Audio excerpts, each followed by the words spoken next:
Hi అండి, welcome to my channel. అందరు ఎలా ఉన్నారు? బాగున్నారా? మేము కూడా చాలా చాలా బాగున్నామండి. ఈరోజు అయితే మా టెర్రస్ పైన ఈవినింగ్ అయితే నేను హార్వెస్ట్కి అయితే వచ్చేసానండి. తోటకూర అయితే చాలా బాగా గ్రోత్ అయిందండి. ఎందుకంటే ఇప్పుడు వర్షాలు స్టార్ట్ అయినాయి కదా, రోజు వర్షం పడుతుంది. అలాగే అనేసి ఆకుకూరలు అయితే చాలా బాగా పెరిగాయండి. నేను వచ్చేసి ఇవి ఎర్ర తోటకూర అండి. నేను సీడ్స్ వేసేసి 15 days అవుతుందండి దాదాపు.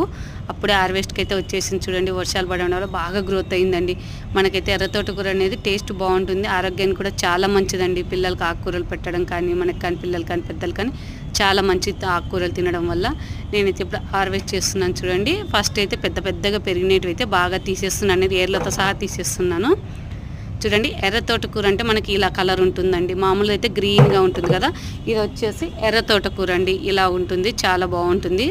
మనకు వచ్చేసి ఇది నర్సరీ దగ్గర సీడ్స్ అడిగితే కన్నా దొరుకుతాయండి. మళ్ళీ ఈ చిన్న చిన్నవన్నీ మనకు 1 week కల్లా గ్రోత్ అవుతాయండి. అంతేనండి, బాయ్.